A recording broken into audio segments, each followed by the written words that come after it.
तो मान लो ये नॉन इंडिविजुअल फॉर्म है और यहाँ पे आपको जो है सिंपल तरीके से जो ऊपर का सेक्शन उसको छोड़ के करंट अकाउंट में जो प्रोडक्ट नेम है, जैसे हमें स्टार्टअप रेगुलर खोलना है तो वो, और उसका जो है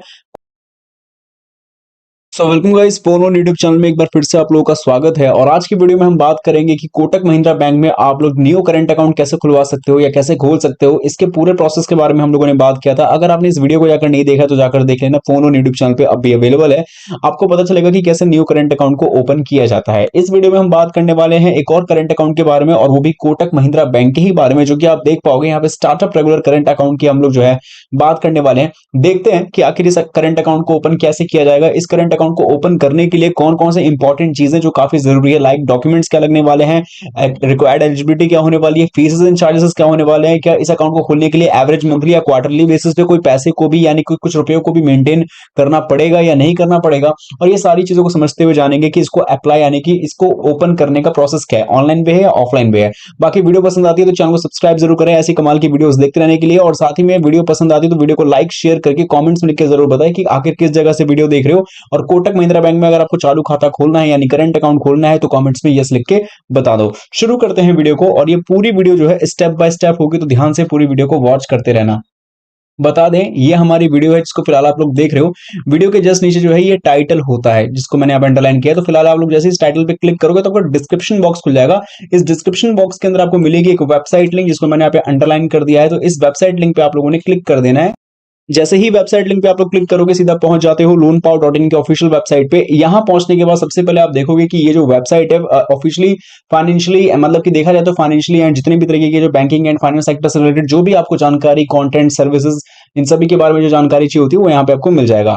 हालांकि यहाँ पे जितने भी जो बैंक्स हैं उन बैंक्स में जैसे अकाउंट ओपन हो गया या लोन सर्विसेज के बारे में जो जानकारी है वो मेन इन्फॉर्मेशन देने का ही मेन पर्पस होता है यहाँ पे आने का आप लोगों का। तो सबसे पहले जब आप लोग यहाँ पे आ जाओगे तो सबसे पहले यहाँ पे करंट अकाउंट के ऑफिशियल सेक्शन पे आप लोगों को क्लिक कर देना है। ये एक सेक्शन मिलेगा मेगा मेन्यू के अंदर, तो आप इस पे क्लिक कर सकते हो। इसमें जो भी आपके सामने बैंक्स जो करंट अकाउंट ओपन करने का ऑफर करते हैं उसकी लिस्ट मिल जाएगी। तो यहाँ पे देखा जाए तो मोस्टली बैंक सेविंग्स अकाउंट और करंट अकाउंट को तो देते ही हैं, तो यहाँ पे सभी बैंक्स की लिस्ट में नाम आपको देखने को मिल जाएगा। लेकिन बाई चांस जो लोग मोबाइल फोन पे इस वीडियो को देख रहे हैं, अगर उनके सामने कैटेगरी नहीं मिल रही है तो सबसे पहले आपको मेन्यू बार के ऑप्शन में 3 बार्स के ऑप्शन में क्लिक करना है, एंड देन आपके सामने भी जो है कैटेगरी आ जाएगी। कैटेगरी खुल जाने के बाद यहाँ पे जो सभी बैंक्स के नाम आ रहे हैं, अगर इसमें आपको कोटक महिंद्रा बैंक मिल जाता है तो अच्छी बात है, अगर नहीं मिलता तो नेक्स्ट पेज कर सकते हो। लेकिन बाई चांस अगर आपको पूरे में ही कोशिश कर लिया फाइंड करने का नहीं मिल गया या फिर स्किप हो गया किसी तरीके से, तो आप डायरेक्टली सर्च करके अपना टाइम बचा सकते हो। सर्च पे जाना है और यहाँ पे आपको टाइप करना है कोटक करंट, इतना कीवर्ड डाल के आपको जस्ट करना है वेट, और आपके सामने रिजल्ट आएगा कि कोटक महिंद्रा बैंक में आप लोग अपना जो है चालू खाता कैसे खोल सकते हो, करंट अकाउंट कैसे ओपन करोगे। तो आर्टिकल पे क्लिक करना है,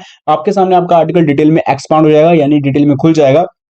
अब क्योंकि आर्टिकल खुल चुका है तो आप इस आर्टिकल को पूरा पढ़ना। देखो होता क्या है ना, लोग जानकारी को पढ़ना नहीं चाहते, लोग सीधा बस यही जानना चाहते हैं कि किस तरीके से जो है बस अकाउंट ओपन हो जाए फटाफट। उनको कोई मतलब नहीं है कि क्या एवरेज बैलेंस है, क्या मंथली बैलेंस है। लेकिन ये समझना काफी जरूरी है, क्योंकि लोगों को लगता है कि सारे के सारे अकाउंट जीरो बैलेंस होते हैं, जो कि सही नहीं है। तो ये सारी चीजों को जानने के लिए आपको आर्टिकल को पढ़ना चाहिए।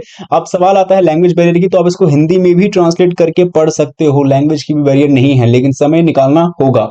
तो आर्टिकल के अंदर जितने भी आपके सामने जो अलग अलग करंट अकाउंट के टाइप्स है उसके भी बारे में भी यहाँ पे लिस्ट में नाम मिल जाएगा। और अकाउंट ओपन करते वक्त में क्या हमारी एलिजिबिलिटी क्राइटेरिया, क्या एज वगैरह होनी चाहिए, कौन कौन से डॉक्यूमेंट्स आपको इंपॉर्टेंटली यहाँ पे लगने वाले हैं, वो सब के बारे में आपको जानकारी मिल जाएगी। जानकारी को पढ़ने के साथ में बारी आती है अकाउंट ओपन की, तो प्लीज पहले तो सारी इन्फॉर्मेशन को पढ़ लेना है। इसके बाद आपको विजिट का लिंक मिलेगा, जिस विजिट लिंक पे आपको क्लिक करना है तो सीधा आपको लेके जाएगा कोटक महिंद्रा बैंक के करंट अकाउंट के ऑफिशियल सेक्शन पे। यहाँ आ जाने के बाद आप देख पाओगे कि बहुत सारे यहाँ पे करंट अकाउंट के आपको जो है अलग अलग टाइप्स मिल जाएंगे, और हम भी जो है इसमें से जो है रेगुलर करंट अकाउंट के बारे में जानने वाले हैं। तो यहाँ पे आप देखोगे स्टार्टअप रेगुलर करंट अकाउंट है, एज करंट अकाउंट है, एस करंट अकाउंट है, बहुत सारे करंट अकाउंट की लिस्ट देखने को आपको मिल जाती है। तो इसमें आपको पता है हम किसके बारे में बात करेंगे, हम करेंगे रेगुलर करंट अकाउंट यानी स्टार्टअप रेगुलर करंट अकाउंट के बारे में। अब इस चीज को समझते हुए सबसे पहले हम इसकी जानकारी को लेते हैं। हालांकि आप ऑनलाइन अगर अकाउंट ओपन करना चाहते हो तो उसके बारे में भी आपको यहाँ पे मैंने ऑलरेडी इन्फॉर्मेशन दी हुई है। आपको बैक जाना है और सिंपली यहाँ पे ऑनलाइन करंट अकाउंट के ओपन ऑनलाइन पे क्लिक करना है। ये सीधा करंट अकाउंट आपका ऑनलाइन ही ओपन हो जाएगा, और same case new current account के साथ में भी है। बट बाकी के जो करंट अकाउंट है यहाँ पे आपको ऑनलाइन अप्लाई करने के लिए यहाँ पे एडवांस में जो है एक फॉर्म भरना पड़ता है। बाकी इस अकाउंट को ओपन करना आसान है, ओपन ऑनलाइन पे आओगे सीधा आपका जो है ऑनलाइन करंट अकाउंट ओपन हो जाएगा। लेकिन इसके लिए भी जो बाकी की चीजें वो जरूर पढ़ लेना। बाकी जहां तक स्टार्टअप रेगुलर करंट अकाउंट की मैं बात कर रहा हूं, तो इस करंट अकाउंट के बारे में अगर हम जाने तो जैसे नीचे जाओगे स्क्रॉल करोगे तो यहाँ पे आपको सबसे पहले फीचर्स बता दिया है। तो यहाँ पे नॉन मेंटेनेंस चार्ज वेवर है, यानी कि फिलहाल के लिए मेरे हिसाब से जहाँ तक मुझे पता है कि छूट दी गई है नॉन मेंटेनेंस के तौर पे, और शायद ये होगा 1 महीने के लिए आई थिंक। यहाँ पे हम जाते हैं तो यहाँ पे लिखा है for 1 year from the startup करना ओपन मंथ, यानी मेरे हिसाब से 1 साल के लिए दिया जा रहा है। अब मैं सही पढ़ रहा हूँ तो यही चीजें हैं। दोस्तों मैं यहाँ पे आपको एक चीज क्लियर करना चाहता हूँ कि यहाँ पे जो स्टार्टअप रेगुलर करंट अकाउंट में जो चीज बोली गई है कि यहाँ पे आपको नॉन मेंटेनेंस चार्जेस, इसका मतलब ये है कि आपको अपना एक मतलब पैसा तो मेंटेन करना ही पड़ेगा। क्वार्टरली बेसिस पे आपको यहाँ पे रुपयों को मेंटेन करना पड़ेगा, जो 50,000 रुपए तक का अमाउंट है। और अगर आप मेंटेन नहीं कर पाते हो तो होता है ना कि पेनल्टी लगती है, चार्जेस लगते हैं। तो उस चार्जेस के बारे में मेरे हिसाब से यहाँ पे छूट दी गई है 1 साल तक के लिए, जहां तक मैंने समझा है चीजों को। जब से आपका अकाउंट ओपन हुआ है तब से लेकर 12 मंथ तक के लिए आपको छूट मिलती है नॉन मेंटेनेंस चार्ज के लिए, और मेरे हिसाब से उसके बाद आप पे चार्ज लेना शुरू हो जाएगा नॉन मेंटेनेंस वाले। तो इस चीज को लेकर मतलब ना कि ये जीरो बैलेंस अकाउंट होने वाला है। यहाँ पे आपको जो है क्वार्टरली लेवल पे यानी एवरेज क्वार्टरली बैलेंस तो 50,000 रुपए मेंटेन करना ही पड़ेगा, तो इस बात का ध्यान रखना। बाकी और भी इंफॉर्मेशन है, जैसे कि मतलब नॉन मेंटेनेंस चार्जेस के बारे में जानोगे तो यहाँ पे आपको मिल जाएगी कि यहाँ पे उसका कितना होने वाला है। जैसे तो एवरेज क्वार्टरली नॉन मेंटेनेंस यहाँ पे क्या है इसके बारे में जानकारी दी गई है। तो यहाँ पे नॉन मेंटेनेंस का चार्जेस लगेगा, लेकिन स्टार्टिंग में जो आपको एक फीचर मिल गया है तो उस फीचर का आप लोग यहाँ पे समझ सकते हो उसका मतलब क्या है। बाकी और भी चीजों के बारे में जानते हैं तो आप ट्रेड एंड फॉरेक्स सोल्यूशन के लिए आप इस जो है करंट अकाउंट का इस्तेमाल कर सकते हो। इसका मतलब ये होता है कि लेन देन या फिर अगर इंटरनेशनल ट्रैकिंग वगैरह करते हो, इंटरनेशनल पेमेंट्स वगैरह के लिए भी यूज में ला सकते हो। और इम्पोर्ट एक्सपोर्ट क्या कहते हैं preferential pricing on important export services, तो इन सब चीजों में आपको इस्तेमाल होता है। फॉरेक्स ट्रेडिंग मेरे हिसाब से इसी के लिए ज्यादातर इस्तेमाल होता है, इंटरनेशनल शायद एक्सपोर्ट इंपोर्ट की धंधा। बाकी जो भी आपको समझ में आता है तो आप उसको यही कंसीडर कर सकते हैं। बाकी पेमेंट एंड कलेक्शन सॉल्यूशन की बात करें तो यहाँ पे जो है सेफ डिजिटल रहेगा, तो इजी है। बाकी मेन इस अकाउंट को ओपन कौन कौन कर सकता है वो देख लो एक बारी।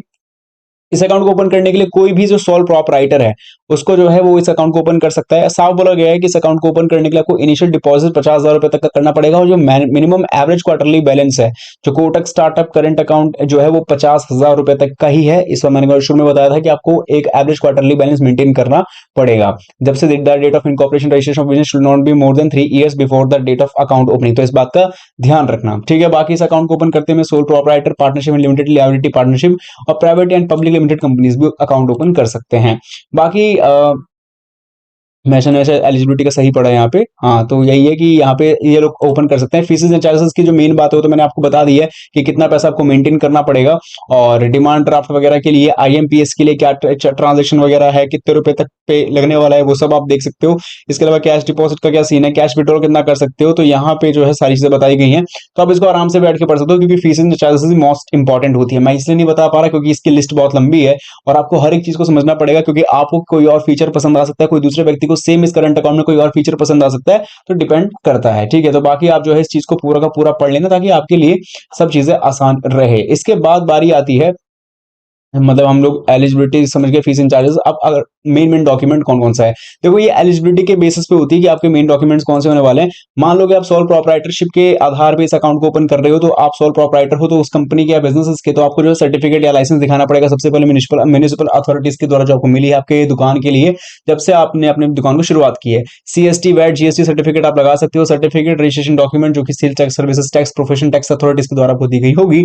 और ऐसे ही बहुत सारे डॉक्यूमेंट्स है। 10 अलॉटमेंट नंबर होता है, ये पैन कार्ड की तरह होता है पर ये बिजनेस का पैन कार्ड होता है। सर्टिफिकेट लाइसेंस दिखा सकते हो जो कि आपका जो है रजिस्ट्रेशन रहेगा under the specific statute act of the government, और इलेक्ट्रिसिटी टेलीफोन बिल भी, ताकि एड्रेस वेरिफिकेशन भी हो सके। तो ये और भी डॉक्यूमेंट्स जो मैंने बताए नहीं है तो उसको जरूर से देखना। बाकी आपके आइडेंटिटी प्रूफ वाले डॉक्यूमेंट भी लगेंगे, जैसे कि passport, driving licence, voter ID card, Aadhaar card, PAN card, ये सब आपको चाहिए होगा। साथ ही में self declaration on the bank prescribed format में। बाकी ये तो बात हुई सोल प्रोपराइटर की। अगर आप पार्टनरशिप फर्म से आते हो तो आपके लिए ये सारे डॉक्यूमेंट्स मोस्ट इंपॉर्टेंट है। तो आप लोग सबसे पहले अपनी कैटेगरी देखो कि आप जो है किस बेसिस पे अकाउंट ओपन कर रहे हो, सोल प्रोपराइटर में या पार्टनरशिप फर्म में। उसके बाद जो है डॉक्यूमेंट्स को आप इकट्ठा कर सकते हो। इसके अलावा अगर हम और चीजों की बात करते हैं, लाइक कि ये तो चलो हो गया आपका डॉक्यूमेंट्स का main section. Trade and fees charges के बारे में देख लो, क्योंकि ये भी मोस्ट इंपॉर्टेंट है। इसके बिना मतलब हो सकता है कि बहुत सारे लोगों का काम ही ना समझ में आए कि हाँ भाई यहाँ पे इस चीज का मतलब कि ये चीज के बारे में बताया नहीं गया है। तो ट्रेड फीस एंड चार्जेस को आप एकदम समझ सकते हो कि एक्सपोर्ट पे एलसी एडवाइजिंग क्या है, कुरियर चार्जेस डोमेस्टिक बेसिस पे क्या है, जीआरएसबी रिलीज के कितने हैं, ये सारी चीजें जो है आप एक बार ध्यान से पढ़ना। स्विफ्ट चार्ज क्या लगने वाले, ये सब, ठीक है। क्योंकि जो फॉरेन बैंक चार्जेस की बात करते हैं तो इसके बारे में, या फिर फॉरेन जो पैसा रिसीव होता है उसके बारे में सारी चीजों का आपको पता होना चाहिए। तो ये चीजें हो गई मोटा मोटी तौर पे। इस अकाउंट को ओपन करने के लिए अप्लाई नाउ पे क्लिक करोगे तो सबसे पहले आपको इस फॉर्म को कंप्लीटली भरना पड़ेगा। देन इसके बाद आपसे जो है कांटेक्ट किया जाएगा कोटक महिंद्रा बैंक के जो भी कस्टमर टीम है, कस्टमर सपोर्ट है। तो सबसे पहले मैं आपको दो चीज रिकमेंड करूंगा। अगर ऑनलाइन आपको रिप्लाई आता है तो अगर आपको ऑनलाइन प्रोसेस कंप्लीट करके अगर मेथड बताया जाता है तो आप ऑनलाइन ही प्रोसेस की तरफ आगे बढ़ सकते हो। दूसरा, आप कोटक महिंद्रा बैंक के ब्रांच पे आके ऑन द स्पॉट विजिट करके यहाँ पे इस स्टार्टअप रेगुलर करंट अकाउंट को ओपन कर सकते हो। तो जो तीसरा मेथड है वो बैंक के थ्रू ही जुड़ा हुआ है, जो कि है एप्लीकेशन फॉर्म के माध्यम से। शायद मे भी आपको कोटक महिंद्रा बैंक की तरफ से आपको ये स्टार्टअप रेगुलर करंट अकाउंट का एप्लीकेशन फॉर्म मिले, और जो मैं सैंपल की तौर पे आपको दिखा देना चाहता हूं। तो फॉर एग्जांपल के लिए यहाँ पे मैं आपको एक एप्लीकेशन फॉर्म दिखा रहा हूँ जो कोटक महिंद्रा बैंक की तरफ से है, बट ये नॉन इंडिविजुअल है एक तरीके का एप्लीकेशन फॉर्म, ठीक है, फॉर एग्जिस्टिंग कस्टमर के लिए है ये। तो ये तो था आपका जो है यहाँ पे एग्जिस्टिंग कस्टमर के लिए, लेकिन नॉन इंडिविजुअल बेसिस पे बता दो जिनको स्टार्टिंग में अपना अकाउंट ओपन करना है नॉन इंडिविजुअल फॉर्म के तौर पे। तो मान लो ये नॉन इंडिविजुअल फॉर्म है, और यहाँ पे आपको जो है सिंपल तरीके से जो ऊपर का सेक्शन उसको छोड़ के करंट अकाउंट में जो प्रोडक्ट नेम है, जैसे हमें स्टार्टअप रेगुलर खोलना है तो वो, और उसका जो है कोड होगा तो वो कोड डाल के आगे बढ़ सकते हो। याद रहे कि ये नॉन इंडिविजुअल फॉर्म है, जस्ट बिकॉज यहाँ पे मुझे समझाना है एक सैंपल के तौर पे।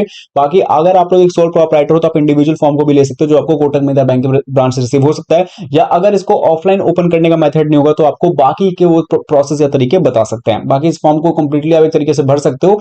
एक एग्जांपल के तौर पे समझ लो, जो भी नॉन इंडिविजुअल होने वाले हैं, इस फॉर्म को कंप्लीटली भरने पर जो भी डॉक्यूमेंट्स बताएं उसको अटैच करके सिंपल तरीके से विजिट करना है कोटक महिंद्रा बैंक के ब्रांच पे। एंड वहां पे अगर आपको कोई भी दिक्कत आती है तो वहां पे कंसर्न कर सकते हो, ऑन द स्पॉट आपकी सारी चीजों को क्लियर कर दिया जाएगा। बाकी आपको फीसेस एंड चार्जेस के बारे में अच्छे से चीजों को पढ़ना है, आपको इनिशियल डिपॉजिट करना होगा और मेंटेन कितना करना पड़ेगा इसके बारे में मैंने बात बता दी है। तो आशा करता हूँ वीडियो पसंद आई, समझ में भी आई हो। बाकी कोई डाउट हो तो कमेंट्स में लिख के जरूर बताएं। बाय।